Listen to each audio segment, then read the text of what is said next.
वो आवाज। आधी रात का वक्त हो चुका था। पड़ोस वाले घर से फिर से किसी बच्चे की रोने की आवाज सुनाई देने लगी और साथ में इसी घर में रहने वाली देवकी नाम की औरत की लोरी गाने की आवाज भी। ये आवाज सुनते ही राधिका डर से थर थर कांपने लगी। उसने जल्दी से गहरी नींद में सोए अपने पति केशव को जगाया। केशव उठो, देखो ना, फिर से किसी की लोरी गाने की आवाज आ रही है बाजू वाले घर से। क्या हुआ राधिका, क्यों परेशान हो रही हो? अरे कोई आवाज नहीं आ रही यार।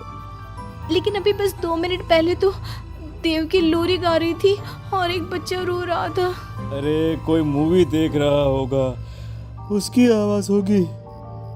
देवकी और उसके पति मोनिश ने बताया ना कि उनके बच्चे नहीं होते। उस घर में कोई बच्चा नहीं है। अब ना तुम भी सो जाओ और मुझे भी सोने दो। लेकिन अभी बस 2 मिनट पहले तो देव की लोरी गा रही थी और एक बच्चा रो रहा था। राधिका हैरान थी कि आवाज सिर्फ उसे ही सुनाई क्यों देती थी। लेकिन जब उसके पति केशव ने उसकी बात नहीं सुनी तो वो सोने की कोशिश करने लगी। लेकिन राधिका के कानों में किसी छोटी बच्ची के हंसने की आवाज गूंजने लगी। राधिका बुरी तरह से डर गई थी। अगली सुबह मैं दुकान जा रहा हूँ, आज माल खत्म हो रहा है दुकान में। इन दिनों पता नहीं क्यों लोग जमकर खिलौने खरीद रहे हैं। आज बड़े बाजार जाकर सारे खिलौने ले आता हूँ। आप रात होने से पहले आ जाएंगे ना? लगता है तुम देवकी से अभी तक डरी हुई हो।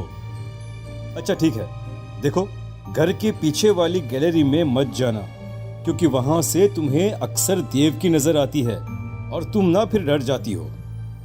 ठीक है केशव, मैं आज उधर जाऊंगी ही नहीं। जब भी उधर देखती हूँ कुछ डरावना ही नजर आता है। केशव दुकान चला जाता है। तभी अचानक राधिका को याद आता है कि घर की गैलरी में उसने कुछ कपड़े सुखाए थे। डरते हुए वो वहां जाती है। दूसरी तरफ देवकी की गैलरी नजर आती थी। राधिका जैसे ही कपड़े लेकर वापस आने को पलटती है, उसकी नजर सामने देवकी की गैलरी में पड़ी। वहां एक 4 साल की बच्ची खड़ी होकर उसे घूर रही थी। हे भगवान, ये कौन है? कौन है ये? मैं इससे पूछूं कि इसका नाम क्या है? हाँ, पूछ लेती हूँ, फिर केशव को बताऊंगी। वो मेरी बात पे भरोसा नहीं करते ना। बेटा, कौन हो तुम? हाँ, तुम्हारा नाम क्या है? गुड़िया। तभी अचानक वहां पर देवकी आती है और वो बच्ची गायब हो जाती है। क्या हुआ? आप किससे बात कर रही थी? वो यहाँ पे मैंने एक लड़की को देखा था। वो कौन थी? कहाँ गई वो अभी? कौन लड़की? मैंने कहा ना मेरे घर में कोई बच्चा नहीं है। मैंने देखा था, वो यही थी। वो आपके पीछे कौन है? राधिका को फील होता है कि किसी ने उसे धीरे से पुकारा, आंटी। राधिका पलट कर देखती है तो वहाँ वो छोटी बच्ची खड़ी थी। राधिका चीख कर बेहोश हो जाती है। जब उसकी आंख खुलती है तो केशव उसके पास खड़ा था। क्या हुआ राधिका? राधिका, होश में आओ। वो तो भला हो देवकी जी का, जिन्होंने तुम्हें बेहोश पड़ा देखकर मुझे कॉल कर दिया और मैं घर आ गया। तुम उस गैलरी में गई ही क्यों? केशव, वो लड़की यहाँ आ गई थी और वो देवकी, वो ठीक औरत नहीं है। तुम पागल हो गई हो राधिका। आज देवकी जी ने ही मुझे तुम्हारे बारे में बताया। क्या सोचती रहती हो? अरे कोई नहीं है उस घर में। अगले दिन केशव की दुकान जाते वक्त, मैं भी आज आपके साथ चलूंगी। अच्छा ओके ठीक है, चलो चलो। अब दुकान पर पहुंचकर, वाह केशव, कितने सारे नए खिलौने। और ये इस पैकेट में क्या है? अरे एक बड़े साइज की डॉल है, मार्केट में नहीं आई है। सोचा अगर लोग खरीदेंगे तो अगली बार और ऑर्डर कर दूंगा। क्या मैं देख लूं इस डॉल को? हाँ देख लेना। मैं जरा माल लेने बड़े बाजार जा रहा हूँ। तुम दुकान संभाल लो और आराम से बैठकर खिलौने देख लो, ठीक है? केशव दुकान से चला जाता है। तभी कुछ देर बाद देव की दुकान पर आती है। कैसी हो तुम? तुम यहाँ क्या लेने आई हो? गुड़िया। गुड़िया? मेरा मतलब तुम गुड़िया का क्या करोगी? तुम्हारे घर में तो बच्चे। तुम मुझे गुड़िया दिखाओ, बस बड़ी वाली गुड़िया। राधिका घबराते हुए बड़ी डॉल का पैकेट खोलती है। बिल्कुल ऐसी ही डॉल चाहिए।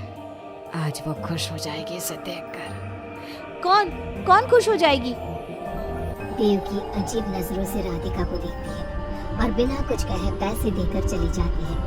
उसके जाने के बाद राधिका शॉप के अंडरग्राउंड में नए टॉयज का मॉल चेक करने जाती है।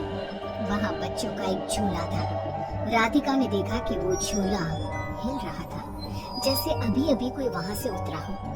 राधिका को किसी छोटे बच्चे की आवाज आती है। कौन है वहाँ? वही छोटी लड़की जो देविका के घर दिखी थी, राधिका के सामने आ जाती है। आंटी, मुझे गुड़िया चाहिए, वो बड़ी वाली। मेरे पास कोई गुड़िया उड़िया नहीं है। बड़ी गुड़िया चाहिए, मुझे दे दो, नहीं तो मैं ये सारे खिलौने जिंदा कर दूंगी और फिर वो आपको मार डालेंगे। कौन हो तुम? मैंने कहा ना नहीं है मेरे पास बड़ी गुड़िया। अभी तो थी ना, कहाँ गई? वो देवकी ले गई अपने साथ। अभी जाओ और मेरी गुड़िया लेकर आओ, बर्रा। उस छोटी लड़की के नाखून बड़े हो जाते हैं और पैर उल्टे, वो बहुत ही खौफनाक दिखने लगती है। नहीं देखो, मैं अभी जाकर तुम्हारी गुड़िया लाती हूँ। तुम यहीं रुको। नहीं, मैं तुम्हारे साथ चलूंगी, कहीं तुम भाग गई तो। राधिका शॉप से निकलकर तेज स्पीड में सड़क पे चलने लगती है। उसने पलट के देखा तो वो लड़की साई की तरह उसका पीछा कर रही थी। राधिका देवकी के घर पहुंचती है। दरवाजा खुला था। राधिका अंदर गई, वहाँ कोई नजर नहीं आया, बस सामने वो गुड़िया रखी थी।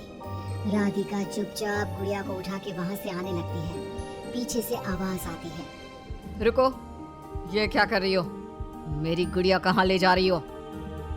देखो देवकी, ये गुड़िया मुझे ले जाने दो, वरना वो लड़की। ओह, तो उसने तुम्हें डराया। उसे तो मैं बुलाती हूँ। गुड़िया, जरा यहाँ आना बेटा। मम्मा क्या हुआ? मेरी लाडो गुड़िया को बहुत पसंद है। देखो ना, 10 साल की हो गई, अब तक डॉल से खेलती है। ये तो वही लड़की है, और ये 10 साल की नहीं 5 साल की है। हाँ, लेकिन जब उस कार एक्सीडेंट में मर गई तब 5 की थी, अब तो 10 की हो गई है ना। मतलब ये मेरी बेटी है और मरने के बाद भी मेरे साथ है। इसे ना लोरी सुन के ही नींद आती है और डॉल्स इसे बहुत पसंद है। राधिका पूरी तरह से घबरा के भागती है। भागते भागते मेन रोड पे आ जाती है। वहीं उसका एक्सीडेंट होता है और उसकी मौत हो जाती है। उधर राधिका की मौत के बाद केशव को पास वाले घर से बच्चे के रोने और लोरी गाने की आवाज सुनाई देने लगती है।